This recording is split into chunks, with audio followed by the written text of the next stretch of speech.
Ouais, Sophie-Claude. Bonjour, Wadja, Alexis.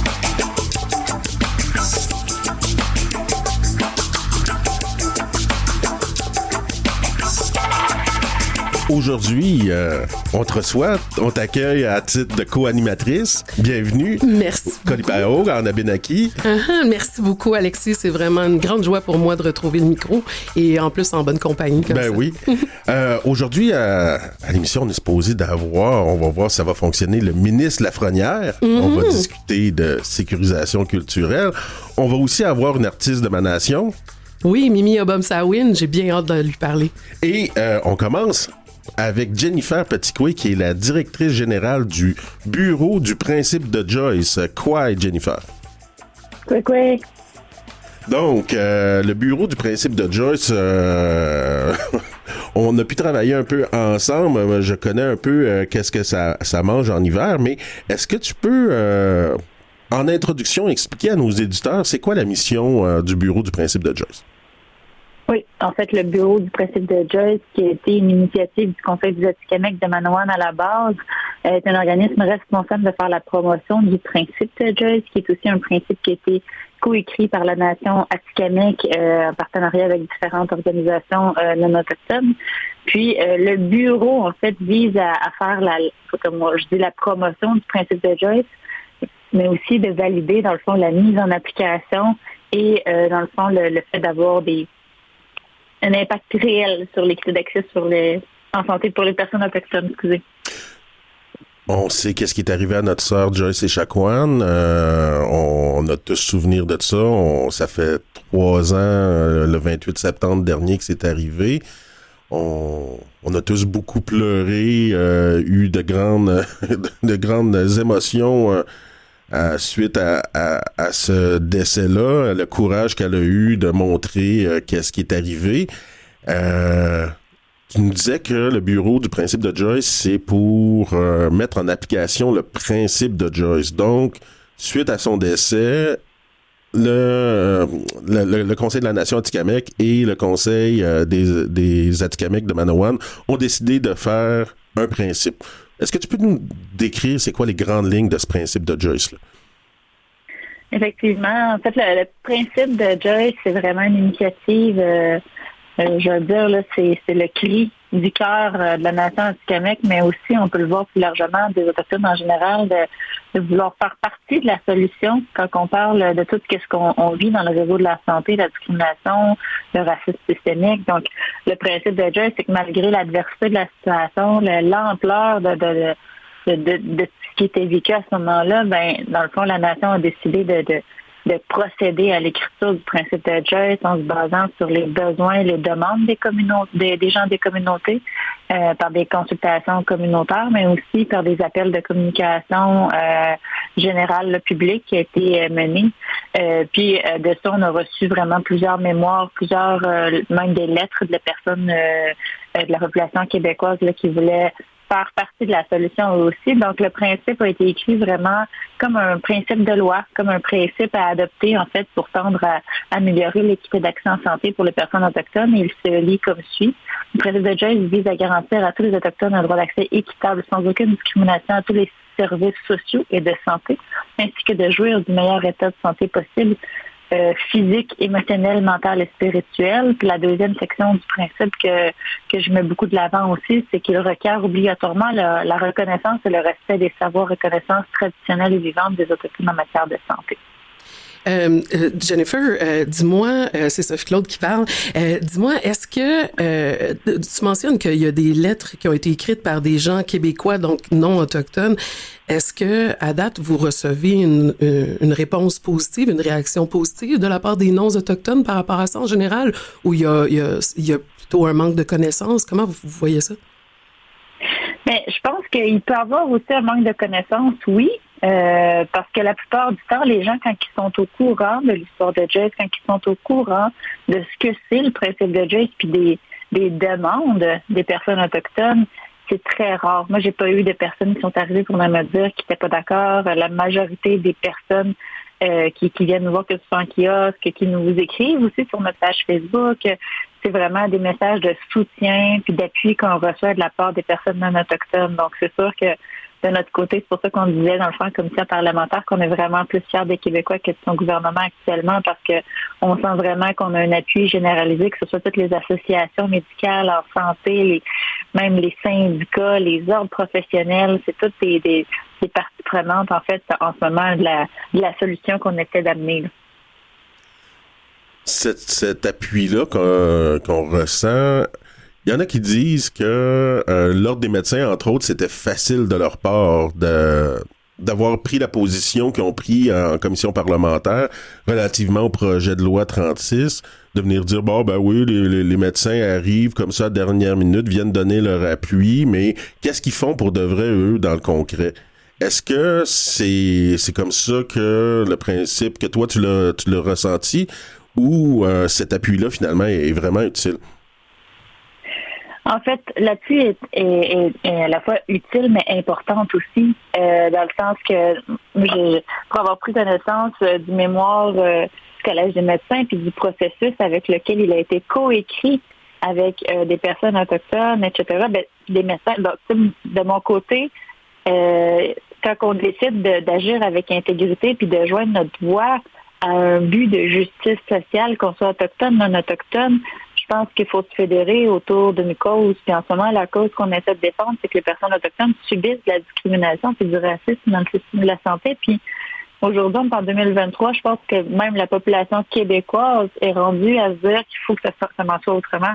C'est parce que tu es autochtone que tu dois subir ça. Puis moi, ce que j'observe, règle générale, c'est que on avait comme fausse barrière au niveau des instances ministérielles, gouvernementales, de dire, on peut pas, il y a les syndicats qui vont nous empêcher, on peut pas, il y a des ordres professionnels qui blablabla. Mais en ce moment, ce qu'on est en train de voir, c'est au contraire. Je pense que le gros bon sens va vraiment dans le sens qu'il faut faire les choses autrement à partir de maintenant. C'est pas en faisant les mêmes vieilles affaires qu'on va arriver à des nouveaux résultats. Donc, la co-construction, c'est vraiment quelque chose qui est important. Puis, nous, de notre côté, on salue vraiment l'initiative du Collège des médecins. C'est vraiment encourageant d'entendre que le Collège des médecins supporte la cause qui est le principe de Joyce. Ma question était peut-être un peu plus épicée, disons. On sait que l'infirmière qui a traité Joyce est de retour en pratique. La préposée, ouais.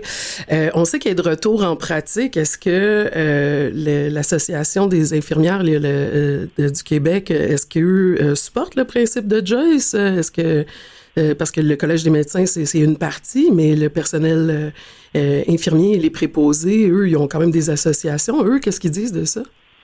Les préposés n'ont pas d'association, en fait, là, mais les syndicats, nous, de notre côté, on a plusieurs syndicats qui appuient le principe de Joyce et qui l'ont adopté pour le mettre en œuvre.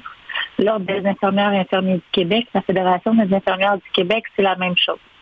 Donc, si je ne commenterai pas spécifiquement le cas de dossier d'employé dans une organisation, c'est sûr que ce que je peux dire, c'est que d'un regard externe, quand les grands titres ont sorti en disant que la personne allait être réintégrée, ça l'a vraiment fait un coup dur pour plusieurs personnes autochtones parce que c'est comme si là, c'est des choses qu'on disait depuis déjà plusieurs années, c'est des traitements discriminatoires que les gens subissaient depuis très, très, très longtemps, puis qu'on essayait de nommer, puis là, c'est comme si on est arrivé avec la vidéo de Joyce en disant, ben voilà, on a enfin la preuve. Les gens vont voir ce qu'on vit, ce que nous vivons, Puis, c'est une preuve irréfutable. Donc, les gens sont partis avec ça. Et finalement, de voir que ça reste un geste impuni, ça a eu un impact quand même important auprès des gens, surtout dans la nation atikamekw, que j'ai pu entendre, là, qu'on a eu plus d'informations à ce propos-là. Mais, les gens ils disaient, si moi, j'arrive en disant que je subis ça sans moi avoir de vidéo, c'est quoi la justice qui va avoir derrière ça? C'est comment moi je vais pouvoir retrouver ma dignité, puis comment qu'on peut faire les choses autrement si finalement il y a ça qui se passe. Concrètement, je sais que c'est beaucoup plus complexe que ça, la question de la réintégration de cet employé-là, puis je peux pas commenter ce que le CIS, que le tribunal, l'arbitre a décidé, puis ce que la personne va faire après ça avec tout ça, mais tu sais, si on revient à la base, les propos qui ont été entendus, ordre professionnel ou pas, ça fait vraiment partie de l'ordre du savoir-vivre. Je pense que qu'on soit caissière ou dépanneur ou qu'on soit infirmière, je pense qu'il y a des propos qui ne devraient pas être tenus envers un autre humain, puis c'est ça que je crois qu'on devrait retenir de la situation. Là. Ouais, puis le CIUS a décidé de porter cette décision-là en appel. On va voir qu'est-ce que ça va donner. C'est pas fini, ce dossier-là. Je sais que il y a une organisation qui a décidé d'appliquer le principe de Joyce intégralement, et c'est le centre de santé à Manawan. Est-ce que tu as eu vent de d'autres associations ou d'autres organisations qui avaient eu l'intention de prendre le principe de Joyce et de l'appliquer? Oui, en fait, il y a des universités, beaucoup qui se sont mis en marche, je veux dire comme ça. On pense entre autres à l'UQAT, là, que dès les premiers moments ont entamé leur processus de réflexion, ont modifié des cursus de formation pour intégrer de la formation obligatoire, etc. Donc, de notre côté, c'est sûr que pour des gens, pour des organisations qui ont encore leur culture, c'est sûr que ça demande une réflexion plus poussée, plus approfondie. Mais je sais qu'il y a plusieurs organisations qui sont en train de faire des démarches pour en arriver à la pleine mise en œuvre du principe. Mais c'est sûr que ça doit s'échelonner sur un plan d'action. Ça doit se faire en co-construction avec les partenaires autochtones, parce que c'est quoi les premiers jalons qu'on met? Mais je pense que c'est important et c'est pertinent de se dire que les premiers jalons doivent répondre à des besoins. Puis après ça, on s'en va comme ça en modifiant tranquillement les politiques, les procédures. Puis c'est la même chose au niveau du gouvernement. On ne dit pas que demain matin, le Legault l'adopte, puis voilà, demain matin, tout est correct. On est conscient qu'il y a un travail à faire, sauf que pour commencer ce travail-là, il faut commencer quelque part, il faut l'adopter. Voilà. Oui, bien, c'est vraiment important. On s'entend là-dessus. Écoutez, on va aller faire une petite pause musicale. On va se retrouver après. On va entendre une chanson qui s'appelle Capture the Flag avec Matt Mack de l'artiste Violent Ground, du groupe Violent Ground. Ils sont originaires de Kawawachikamatch et ils font partie de la nation Naskapi.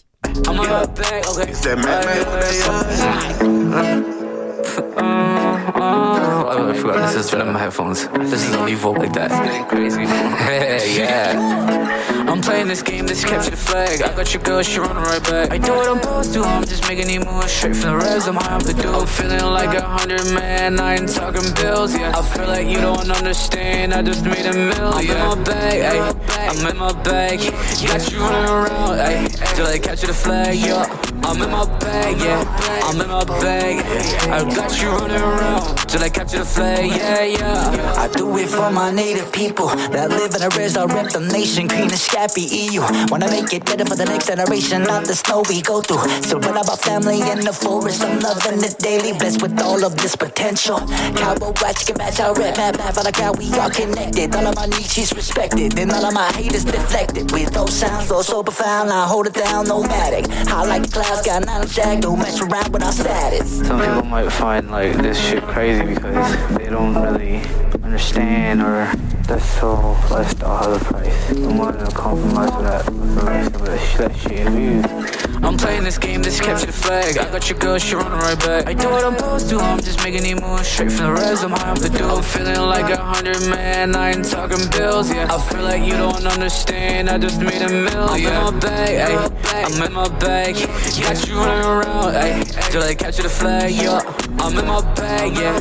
I'm in my bag. I got you running around till I capture the flag, yeah, yeah. Yeah, we started out on our own, living up in the cold. And a Scappy flag waving when I made my way home. It was just two of the bros trying to make it with a flow. And no matter what I was playing, just hope some would know that my natives still stand in that terrain, in that land of running rivers. And man, I will never forget my clan. So don't ever think that Nasira Thunder OGP and Kawawachikamatch. It's VG and Mad Mac. Continue what we doing, never losing. Creating a movement, cool with the northern wind I'm using to make that fire music. Our people rise and proving, vibe and fluent. Skies blue and I'm as high as you. They asking who? I'm playing this game, this capture the flag. I got your girl, she running right back. I do what I'm supposed to, I'm just making these moves straight from the res. I'm high off the dude. I'm feeling like 100, man. I ain't talking bills, yeah. I feel like you don't understand. I just made $1 million. I'm in my bag, ayy. I'm in my bag. Got you running around, ayy. till I capture the flag, yeah.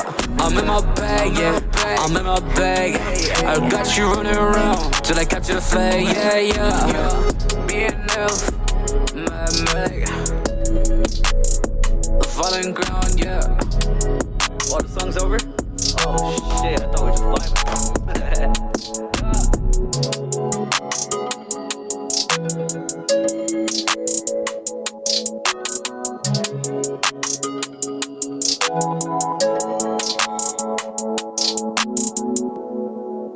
On écoutait les excellents Violent Ground, un groupe que j'aime beaucoup, que j'écoute souvent dans ma voiture quand je viens ici à l'émission pour me mettre dans un bon état d'esprit. On est de retour avec Jennifer Petitcoué, donc directrice générale du bureau du principe de Joyce. Jennifer, j'ai eu l'honneur de pouvoir travailler avec toi puis ton organisation lors de l'étude du projet de loi 32. Il y avait un constat que je t'entendais faire, c'est qu'on utilise souvent Joyce Echaquan un peu comme un objet rhétorique ou comme on l'utilise, mais sans vraiment rendre honneur à tout son héritage. Est-ce que j'ai bien compris ça de tes propos? Effectivement. Tu sais, en fait, moi, ce que j'aime beaucoup dire aujourd'hui, c'est qu'on a un devoir de mémoire envers Joyce. Oui. Joyce Echaquan, c'était une dame, c'était une mère de famille, c'était une personne qui avait une vie avant de devenir le cas Joyce Echaquan. Donc, tu sais, aujourd'hui, on parle du principe de Joyce, on parle, tu sais, de son décès. Moi, je veux qu'on la mette à l'honneur aussi à l'occasion de son décès ou de l'anniversaire de son décès ou de sa naissance. Il faut qu'on se rappelle de la personne qu'elle était et du courage qu'elle a eu de nous ouvrir, je veux dire, cette porte-là qui était jusque-là fermée. Donc, tu sais, moi, ce qui m'a vraiment particulièrement irritée en tant que directrice générale du bureau du principe de Joyce, c'est quand que je voyais les gens, les politiciens, les ministres, etc., nommer son nom à outrance comme ça, comme un peu un manque de respect envers la personne qu'elle était, puis finalement d'en faire un objet politique, effectivement. Puis c'est un peu pour ça aussi que dans les consultations particulières, on n'était pas d'accord avec le fait que le principe de Joyce se retrouve dans le préambule comme une décoration à un projet de loi qui était beaucoup trop sommaire pour répondre à une problématique beaucoup plus complexe que ce que semble comprendre en fait le gouvernement actuellement. Parle-nous donc un peu de la femme qui était. Tu nous dis qu'il faut se rappeler de Joyce Echaquan. Elle aimait ses enfants. C'était une femme qui aimait le territoire. Qui était Joyce Echaquan pour qu'on se fasse ce devoir de mémoire-là aussi? Oui, merci. En fait, Joyce, c'était une femme qui était particulièrement aimante là, pour ses enfants. C'est pas pour rien, dans le fond, qu'ils ont eu quand même 7 enfants. Elle et Carole, en fait, là, c'est parce qu'elle aimait beaucoup, beaucoup les enfants, s'occuper des enfants, les voir sourire, jouer avec eux, les amener souvent dans le bois, les amener à la plage, aller se baigner. C'est une femme aussi qui a été beaucoup impliquée à faire le lien. C'était le lien dans sa famille, dans sa communauté, auprès de sa famille plus élargie. Puis tu sais, c'est une femme de conviction, dans le sens que elle a eu des problèmes de santé dans sa vie, puis elle est quand même restée fidèle à elle-même, fidèle à ses valeurs, puis sa priorité numéro 1, c'était ses enfants. Donc, c'est sûr que quand elle allait à l'hôpital ou quand elle devait aller consulter, ben, elle y allait tout seule pour que les enfants puissent au moins avoir leur papa avec eux. Puis aujourd'hui, ben, c'est ça, c'est dans le fond ce qu'il faut se rappeler de sa mémoire. Là. C'est une femme qui riait tout le temps. Là. C'est quelque chose dont je me rappelle personnellement pour l'avoir connue. Là. Elle riait beaucoup, elle avait un sourire super communicatif, en fait. Donc, c'est la femme que Joyce était. La culture transmettait ça à ses enfants aussi. C'était important pour elle? Oui, c'était important pour elle. Puis, tu sais, dans le fond, une autre chose, c'est que ce que je t'ai mentionné, c'est qu'on a un devoir de mémoire parce que c'est une belle personne, c'est une femme qui était impliquée dans sa communauté, mais il y a un autre aspect que j'ai mentionné aussi pendant la commission parlementaire, c'est que son décès, tu sais, à la fin là, de sa vie, ce n'était pas son seul épisode non plus de discrimination qu'elle a subi dans le réseau de la santé. Elle en a vécu toute sa vie. C'est comme à chaque fois qu'elle allait consulter, c'était pour qu'on lui règle la problématique de santé qu'elle avait. Puis à chaque fois, c'était juste de la médication, puis il la retournait à la maison. Donc c'est sûr que moi, ce que je vois de ça, c'est qu'il y avait une persévérance là au sein puis une résilience, en fait, au sein de cette femme-là qui était Joyce, qui était une femme très courageuse.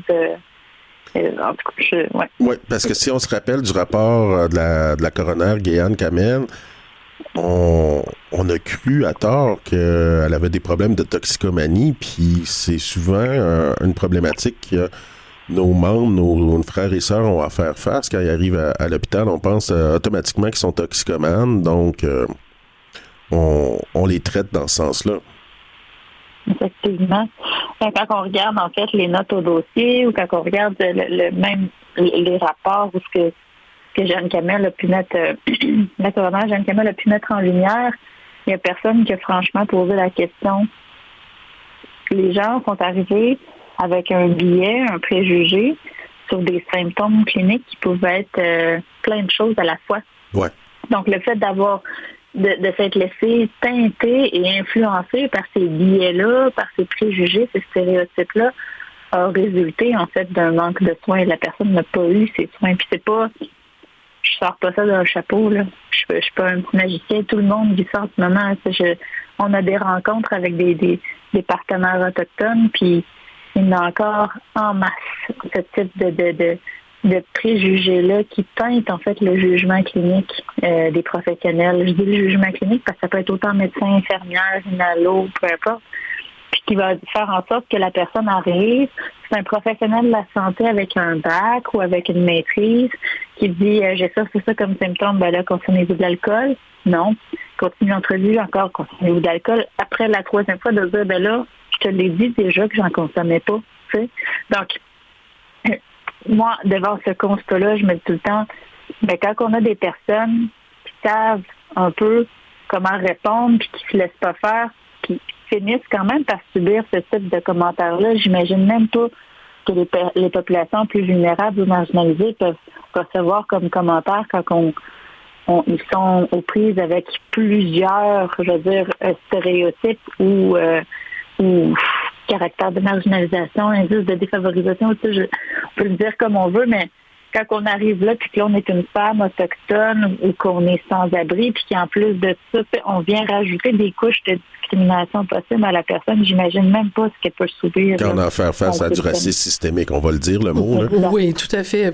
Parce que quand ils ont décidé qu'elle avait consommé de l'alcool ou de la drogue, c'est pas suite à une prise de sang. Là. C'est eux-mêmes qui ont posé le jugement que Mme Echaquan ou peu importe qui est autochtone, qui va dans le système de santé, a à faire face. Donc, je présume que pour pouvoir contrer ces biais-là, je présume que ça irait avec peut-être de l'éducation populaire. Qu'est-ce que vous voyez, en fait, qui pourrait être positif pour essayer de contrer ces biais-là que certaines personnes dans le réseau de la santé ont?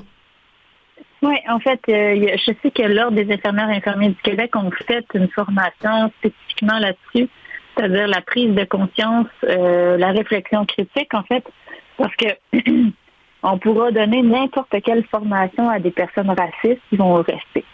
On pourrait donner n'importe quelle formation sur les réalités autochtones à des personnes qui sont pleines de préjugés, ils vont les garder, ou de biais, peu importe, ils vont les garder. Je pense que ce qui est important, c'est être capable de faire notre auto-analyse, notre auto-critique parce qu'avant même d'être en mesure de dire je vais essayer de penser autrement, il faut savoir comment qu'on pense. Donc, c'est quoi moi mes valeurs, c'est quoi la culture que je porte en tant que professionnelle, mais aussi en tant que non-autochtone, en tant que personne issue de l'immigration, en tant que peu importe le background ou ce qu'on porte comme identité, quand on n'en est pas conscient, ça vient teinter notre jugement. Ça peut venir teinter la façon qu'on perçoit les choses. Puis pour arriver à être capable de se voir aller, là, je vais le dire comme ça, pour être capable de se voir aller, mais il faut avoir fait cette réflexion-là. Est-ce que pour moi, mes valeurs très importantes, beaucoup axées sur la performance ou sur X, Y, Z, fait que moi, une personne qui arrive en retard de 2 minutes, ça m'irrite. Parfait, ça peut t'irriter, mais est-ce que ça fait en sorte que la personne est une moins bonne personne parce qu'elle arrive en retard 2 minutes? Peut-être pas. Donc, c'est de voir comment que on prend conscience de ce que nous portons pour être plus capable, en fait, après de se voir aller puis de dire, là, je pense que j'ai fait preuve d'un jugement de valeur. J'ai peut-être fait preuve d'un jugement. J'ai peut-être eu un billet, là, puis après ça, de refaire les choses autrement. Parce que c'est un processus en amélioration continue. Là, c'est pas, je suis consciente que ça n'arrivera pas demain matin, mais de dire comment qu'on commence à avoir cette réflexion-là, puis qu'on peut changer la façon qu'on intervient envers les personnes autochtones. Donc, je pense que c'est ça que ça prend. Ça prend pas juste des formations sur les réalités culturelles et les réalités historiques, mais aussi sur c'est quoi de la décolonisation, c'est quoi l'autochtonisation, c'est quoi la réflexion autocritique puis la pédagogie antiraciste pour voir comment je pose des actions, moi, qui va favoriser, en fait, l'équité d'accès. Petite mini-anecdote personnelle, parce que je sais que on finit bientôt, mais dans un cours d'éducation à l'économie, moi, dans une classe, dans une ville super considérée comme avec beaucoup de personnes racistes, je veux dire comme ça, dans un cours d'éducation à l'économie, quand on se met à parler d'impôts, puis que là, tous les élèves de la classe et même le professeur se met à parler à quel point les Autochtones sont donc privilégiés de pas payer d'impôts, etc., blablabla, et j'en passe, ben, quand tu es tel d'Autochtone, là, c'est difficile de se revirer puis de chercher un regard ou un soutien autour de ça puis de ne pas de m'avoir. Ouais. Donc, tu sais, en tant que personne non autochtone, comment moi je suis capable de me mettre en danger pour respecter mon intégrité puis de dire, ben non, ça se dit pas, ça. Puis de regarder la personne autochtone puis de faire cheers up, on va faire en sorte que tu vivras plus ça, puis viens-t'en, on va, tu sais. Mais ça arrive tout le temps encore aujourd'hui. Là. J'ai des amis, puis je l'ai vécu aussi dans mes cours de droit, où j'étais le seul autochtone de la classe, puis j'avais à défendre tout le point de vue autochtone, toute notre cause tout seul, souvent devant toute une classe. En terminant, Jennifer, Kitty Miigwech, c'est vraiment super apprécié d'être là avec nous. On a supposément le ministre Lafrenière avec nous un peu plus tard. Est-ce que tu aurais une question à lui poser? Oh mon Dieu, j'en aurais plein à y poser. Mais déjà, j'aimerais savoir s'il est prêt à faire les choses autrement.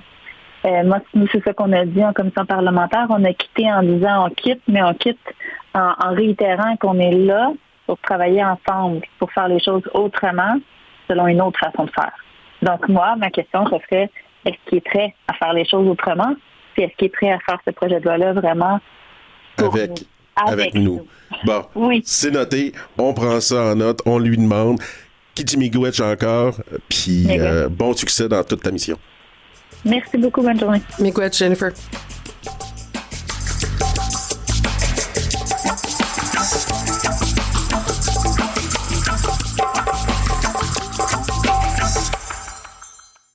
Vous écoutez Kwe Bonjour avec Alexis Wawanoloat et Sophie-Claude Miller. Aujourd'hui, on parle beaucoup de sécurisation culturelle avec notre première invitée et Jennifer Petitcoué-Dufresne et aussi le ministre Lafrenière s'il daigne se joindre à nous un peu plus tard, on espère. Croise les doigts. On croise les doigts, mais faut quand même parler de culture. On a une artiste ici avec nous qui est une membre de ma communauté, Mimi Obonsawin, parce que c'est vrai, à Sudbury, on écrit le Obonsawin avec un N. Est-ce que c'est bien ça, Mimi? Oui, c'est ça, quoi, ça va bien. Oui. Donc, ça fait quand même un bon bout que tu roules ta bosse. Tu chantes en anglais, mais aussi en français. Tu es originaire de Sudbury, si je ne me trompe pas, ou de la région de Sudbury. Exactement. Oui, c'est ça. Il y a beaucoup d'Abénakis à Sudbury? Ben, on est toute une grande famille, on est toute une gang à Sudbury, c'est vrai. Puis quand on se rassemble pour nos réunions de famille, je pense qu'on est à 120 ou 130. Donc, mon grand-père et tous ses frères et sœurs et leurs enfants et tout ça, on est tous à Sudbury. Donc, des Abénakis d'Odanak qui sont devenus des Franco-Ontariens aussi. C'est exactement ça. J'imagine qu'avec ton nom, comment tu l'écris, tu dois être aussi d'emparenté à la nouvelle juge à la Cour suprême? Oui, c'est ma cousine. Ben, c'est la cousine à mon père, mais on a grandi ensemble. Je la vois comme une cousine ou une tante. Donc oui, c'est quelqu'un que je connais très bien. OK. Puis maintenant, parlons un peu de ton art, ta musique. C'est quoi qui t'inspire, qui a fait en sorte que tu as voulu justement aller avec ta guitare, avec... tu te promènes aussi avec ta van, aller comme ça à la rencontre du monde pour partager... parce que souvent, les artistes, on le sait, c'est nos trips qu'on met sur la table. Je dis pas que parce que je suis pas moi-même, je me définis pas comme artiste, mais j'ai de la famille qui est artiste. Donc, c'est qu'est-ce qui fait que tu veux justement partager comme tes sentiments profonds? Mais je pense que selon mes parents, j'ai commencé à chanter et faire des petits spectacles pour ma super grande famille depuis que je suis très jeune. Donc, je me sens comme la musique a toujours été là chez moi. C'est vraiment la façon dont je connecte avec le monde. Chez moi, je suis vraiment, on dirait, introvert quand ça vient à être toute seule chez moi dans mon salon ou dans mon studio. Mais j'aime tellement ça, être sur la scène depuis que je suis petite. Donc, mon grand-père était chanteur. Puis je pense que j'ai peut-être mon amour et ma connexion à la musique de ma famille. Et depuis que je suis toute petite, c'est ça. Puis, dis-moi, Mimi, bonjour, moi c'est Sophie Claude, je suis la co-animatrice. Et dis-moi, Mimi, est-ce que dans tout ça, quelle partie prend tes origines abénaquises dans ta création de ta musique, ton inspiration? Oui, au début de ma carrière, donc j'ai commencé de travailler mon premier album quand j'étais au secondaire. Puis, mais on connaît cette histoire ici souvent pour des gens qui ont grandi en dehors de leur communauté. Mais chez nous, on parlait pas de nos racines abénaquis, on parlait pas d'Odanak. Puis je pense que mon grand-père a porté beaucoup de honte par rapport à son identité, juste parce que la société et les temps. Donc, quand j'ai commencé à créer de la musique, j'ai réalisé que j'avais toute une famille, toute une identité que je connaissais pas. Donc, j'ai vraiment commencé à apprendre ce que ça veut dire être moi, que ça veut dire être abénaki. Je suis toujours en apprentissage. Puis au début de ma carrière, j'étais entourée des gens de Toronto, des producteurs, des agents qui comprenaient pas vraiment d'où je viens puis qui je suis. Puis ils me disaient toujours de pas être une artiste franco-ontarienne puis de cacher le fait que j'étais autochtone parce que c'était pas bon pour ma carrière. Mais tout d'un coup, j'ai réalisé, voyons donc, c'est mes histoires, c'est mes perspectives, c'est mon parcours. Puis je suis une personne qui écrit d'une façon honnête, je partage mes histoires à moi. Donc, une fois que j'ai sorti de cette relation qui était pas si bon pour moi, j'ai réalisé que je peux raconter mes histoires et tout au long de ma carrière, je viens de sortir mon 7e album. Si je regarde à les plus vieux albums, je peux encore voir quelqu'un qui cherche à se découvrir, à apprendre d'où je viens, à avoir une connexion forte avec ma famille. So, de ce sens-là, je pense que ma connexion avec Odanak et mes racines abénaquis, ça vient d'un cheminement de reconnexion. Puis, c'est mon histoire que je raconte dans mes chansons. Ça fait pas si longtemps que ça, quand même, que tu as débuté ta carrière. On disait déjà, encore à cette époque-là, de cacher tes origines abénaquis. Je trouvais ça, j'étais vraiment jeune, puis j'étais innocente. C'était juste vraiment moi et mes parents dans une industrie musicale, puis j'étais entourée des gens qui avaient peut-être des idées un peu passées. Puis ça a jamais bien assis avec moi. Puis là, je regarde la communauté musicale autochtone qui est tellement vivante, qui est tellement variée et il y a des artistes de partout qui racontent leurs histoires. Je dis, voyons donc, ça fait pas de sens de cacher qui tu es, surtout pas quand c'est tellement une histoire importante à raconter, je pense. Ton dernier album s'appelle Boréal. On sait que Sudbury, c'est au nord de l'Ontario, où il y a la forêt boréale, une fois qu'on a sorti un petit peu de la ville, parce qu'il y a le smelter qui a fait en sorte qu'il n'y a pas trop de végétation. Est-ce que la végétation commence à revenir à Sudbury ou... Oui. Puis j'aimerais mettre un point que j'ai grandi en dehors de Sudbury, dans les communautés franco-ontariennes, où on a en masse de forêts et de végétation. C'est bon. Moi, je suis un gars de l'Abitibi, puis je connais ça un peu aussi, la forêt boréale. Boréal, c'est la forêt, c'est les aurores boréales, c'est le nord. C'est ça que tu as voulu transmettre un peu dans ce disque-là, ta nordicitude de franco-ontarienne? Oui, je pense que ma connexion avec mon territoire où j'ai grandi est très forte. Je me sens tellement chanceuse d'avoir grandi dans une place avec des arbres et des lacs et et tout ce qu'on a. Puis je pense que quand je suis déménagée à Toronto pour poursuivre une carrière en musique, j'ai réalisé comment c'est beau au nord de l'Ontario. Donc tirer sur le landscape du nord, ça a toujours été une influence dans ma musique. Donc Boréal avec un E, je voulais juste prendre le nom pour c'est occuper la place que je prends comme une femme qui vient du Nord et parler de ce tellement beau territoire qu'on a ici dans notre belle province. Puis tu as décidé de faire le disque en français.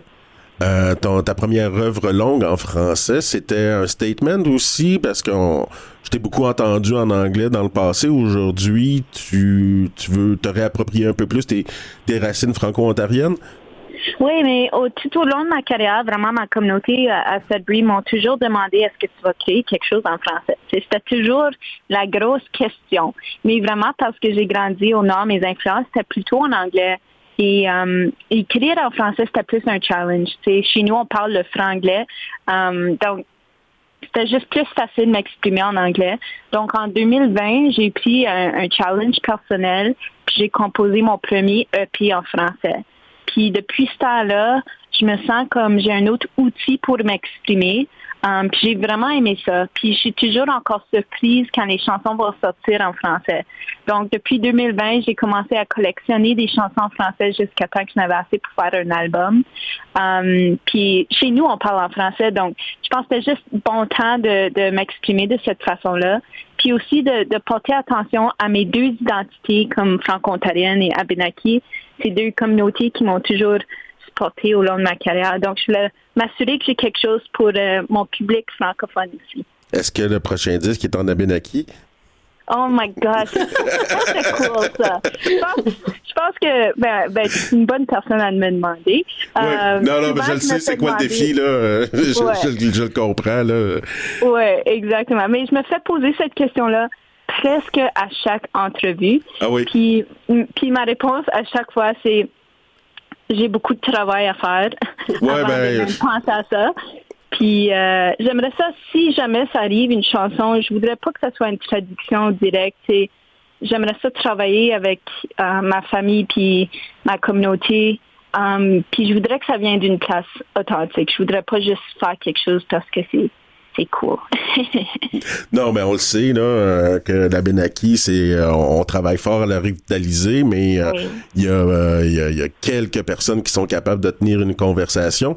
Il y a une application qui est sortie dernièrement pour l'apprendre. Oui. Donc, je sais pas si tu étais au courant, là, mais il existe maintenant des outils informatiques pour revitaliser notre langue. C'est vraiment, j'ai eu ça l'autre jour, puis j'ai passé niveau 1.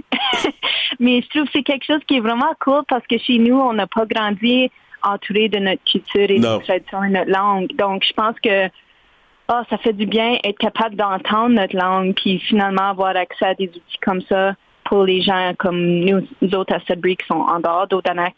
Ça m'encourage aussi venir passer plus de temps au Odanak aussi.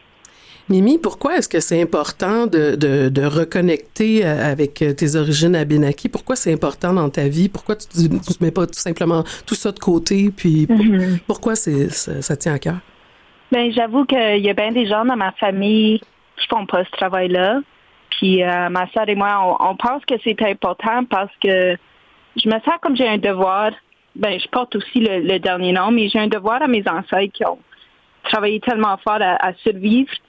Puis, le plus que tu connais à propos de toi-même, le plus tu connais à propos du monde autour de toi, puis apprendre ce que ça veut dire porter une identité abénaki, je pense que c'est extrêmement important parce que si c'est pas nous autres, c'est qui va le faire dans notre famille. Donc, je trouve que c'est intéressant. Souvent, les gens vont recevoir leur culture, puis leur tradition des grands-parents et des tantes et des oncles. Et chez nous, c'est comme l'inverse. Les jeunes ramènent notre culture, notre identité à notre famille, puis c'est un parcours un peu à l'envers, mais je pense que c'est beau aussi. Tout à fait. Et puis, tes albums ont vraiment été très populaires. Ça a été utilisé pour plusieurs trames musicales aussi. Pourquoi est-ce que tu acceptes que ta musique fasse partie de trames musicales? Pourquoi c'est important? Il y a certaines... Ça fait partie de Trickster, de Mohawk Girls, Showtime. Pourquoi c'est important pour toi? Mais comme une artiste à plein temps, je pense que c'est important de garder mon travail d'avoir des différentes des différents chemins pour amener de l'argent pour supporter mon art. Donc, mon mari et moi, on fait ça à plein temps. On a un studio chez nous. Puis être capable de composer d'une autre façon, pas juste pour moi, mais de composer quelque chose d'instrumental ou pour un cartoon ou quelque chose. Je pense que ça m'enseigne plusieurs choses, comment être une songwriter, mais aussi je pense que c'est cool être capable de travailler de différentes façons pour différents programmes, puis de différents projets. C'est vraiment important, puis ça amène une belle visibilité aussi, ça c'est clair. Merci. Dis-moi, ta famille, elle est fière de ta carrière et de la façon dont tu embrasses ta culture franco-ontarienne et abénaquise? Oh, toujours. On a fait notre album release party pour notre album anglophone qui est sorti au mois de mars à Sudbury, puis on était 6 billets d'être sold out. Puis je pense que j'étais apparentée à quasiment tout le monde dans la grande salle de 300 sièges. Donc, non, je me sens tellement chanceuse d'avoir l'appui pas seulement de ma famille directe à Sudbury, mais aussi je sais que les gens au Danak m'ont toujours encouragée, m'ont toujours bienvenue. Puis c'est vraiment grâce à eux autres parce que sans avoir ce système d'appui-là, c'est vraiment une vie difficile des fois être une artiste. Donc mes parents viennent en tournée avec moi, puis j'ai toujours le security net de ma famille, puis je me sens tellement chanceuse.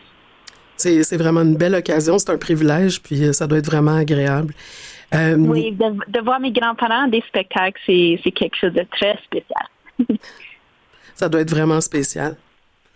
Ben, Mimi, c'était vraiment un plaisir de t'avoir avec nous. On peut, comment on fait pour te savoir si tu vas venir au Québec, peut-être? Comment on fait pour te suivre? Tu dois avoir des médias sociaux, oui, Instagram.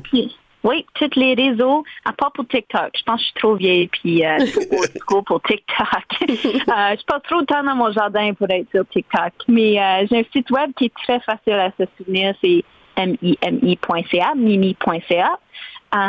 Puis j'espère venir faire des spectacles au Québec très bientôt. On va voir qu'est-ce que l'album francophone va nous amener, mais je pense que c'est bon temps qu'on vienne passer du temps au Québec. Ben, Léonie. Léonie, merci beaucoup. Merci à vous autres. Merci, Mimi. Alors, pour l'instant, on va écouter la chanson « Dis-moi ce que tu vois » qui figure sur le dernier album paru en français de Mimi Obomsawin, son album « Boréal ».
Body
Mia Bomsawin.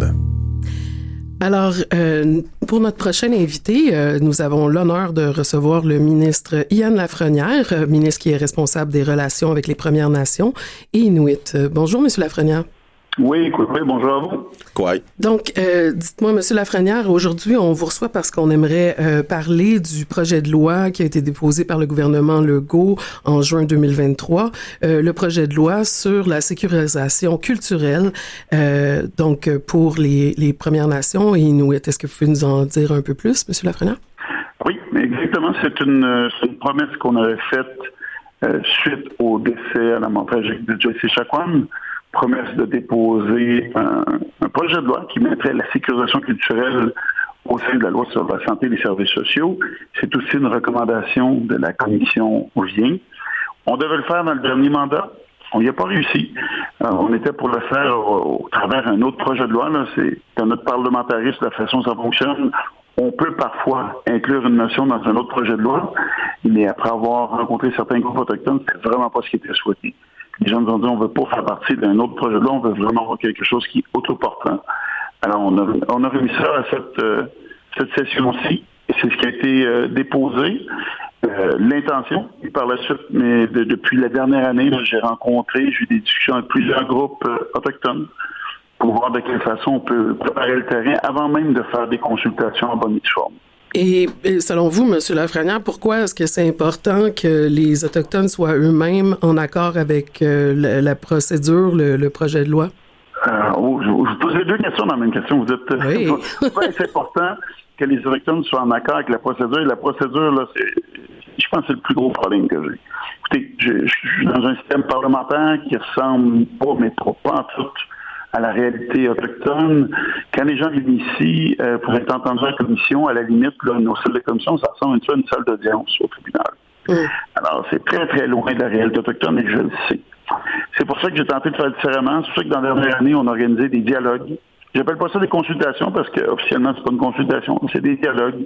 C'est-à-dire qu'on a reçu des groupes, on a parlé aux groupes, on les a rencontrés, que ce soit en ligne ou en personne, pour échanger avec eux, pour se faire une tête en bon français avant même d'écrire un projet de loi. Mais au final, ce qu'on dépose, ça peut sembler petit, les gens disent « il y a juste 5 articles ». Mais c'est fort de symbolisme, puis ça envoie un grand message aussi au monde de la santé en disant la sécurisation culturelle, c'est important. Voici qu'on l'enchasse dans la loi, puis encore une fois, cette recommandation-là vient de la commission Vien, puis moi, un des jobs que le patron m'a donné, c'est de mettre en place la commission Vien. Mm-hmm. Et dites-moi, dans le fond, quand on parle de sécurisation culturelle, est-ce que vous pensez que votre gouvernement et les Autochtones ont la même définition de sécurisation culturelle? Mais voyez-vous, c'est la première chose que les groupes m'ont bien fait comprendre. Premièrement, c'est pas à moi. C'est pas à moi à décrire ce que c'est la sécurisation culturelle dans mon bureau, avec mon background, avec ce que moi je vis. Mais ce qui m'a été dit aussi, c'est que la sécurisation culturelle, elle peut être différente pour quelqu'un qui vit dans un monde urbain, un autochtone qui vit dans un monde urbain, que quelqu'un qui vit à Picogan, qu'une personne qui vit à Saint-Louis. Alors, on comprend déjà à la base que la sécurisation culturelle, premièrement, là, si on veut mettre ça bien simple, là, ce qu'on essaie de dire, c'est qu'il faut arrêter de demander aux gens de s'adapter au système, il faut que le système s'adapte aux gens. Ça, je sais que vous allez me dire que j'ai donné une définition qui est beaucoup trop simpliste.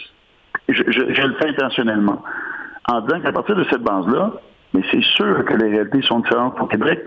C'est le message que j'envoie aussi aux gens dans la machine, que j'envoie aux Québécois.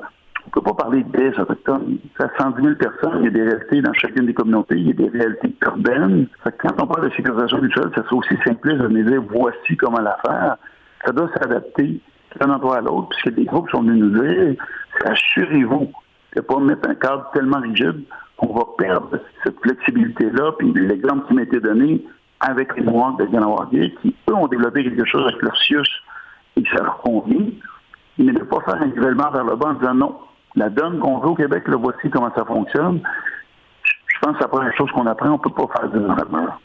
Pour avoir étudié particulièrement le projet de loi, pour avoir travaillé avec le bureau du principe de Joyce, on remarquait dans le projet de loi que la reddition de comptes, elle se faisait au ministre. Et ce que mon client, le principe de Joyce et d'autres organisations autochtones ont soulevé comme point, c'est qu'on devrait avoir aussi une reddition de comptes envers les peuples autochtones. Et on se demandait aussi comment on calcule ça, comment on quantifie ça, la sécurité culturelle, parce que on parle d'approche de sécurisation culturelle, c'est un concept qui peut quand même être assez vaste, comme vous l'avez défini, mais comment on quantifie la sécurité des membres de nos frères et sœurs autochtones pour qu'ils puissent aller chercher leurs soins auxquels ils ont droit? C'est une autre question qui est bonne, parce qu'à partir du moment qu'on dit qu'on va faire un changement, il faut avoir un état des lieux, puis après ça, il faut trouver des facteurs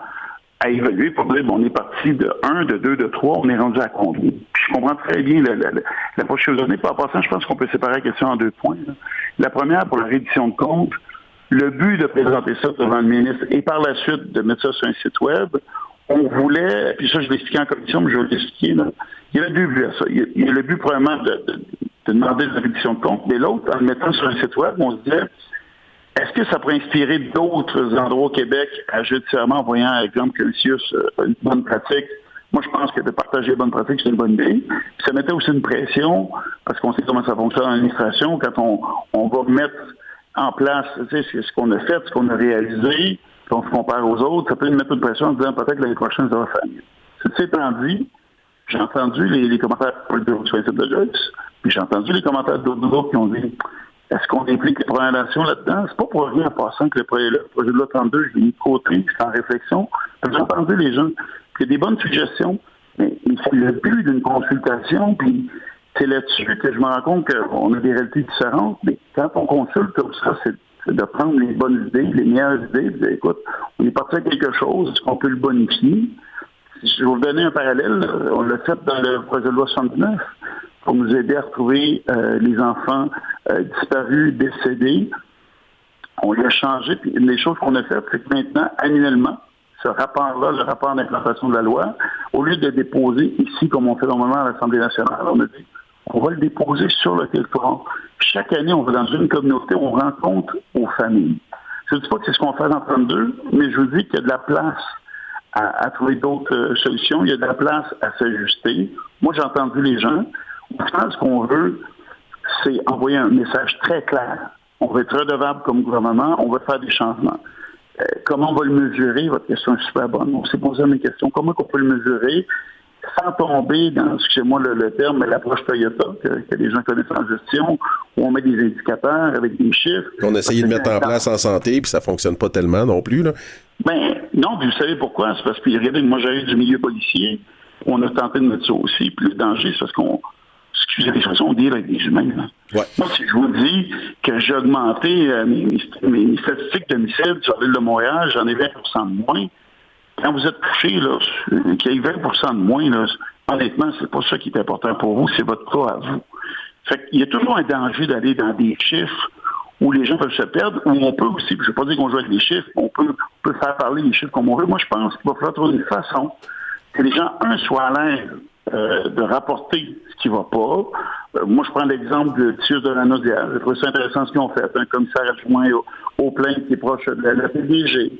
D'avoir plus. Mais qu'il n'y a pas de pouvoir décisionnel, par exemple. Qu'est-ce que vous voulez dire? Ben, le commissaire, le PDG adjoint n'a pas de pouvoir décisionnel. C'est qu'est-ce qu'on reproche aussi beaucoup de la part des Premières Nations, c'est que si on veut justement arriver avec une approche de justice sociale, faut que le partage soit partagé avec les peuples autochtones. Le pouvoir décisionnel, aussi des pouvoirs décisionnels dans les établissements. Mais bon, je ne m'étendrai pas...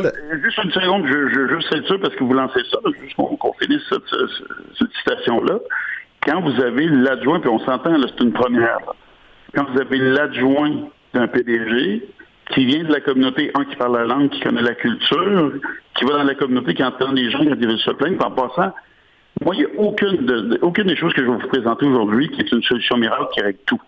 J'ai pas cette prétention-là, puis je ne l'aurai jamais.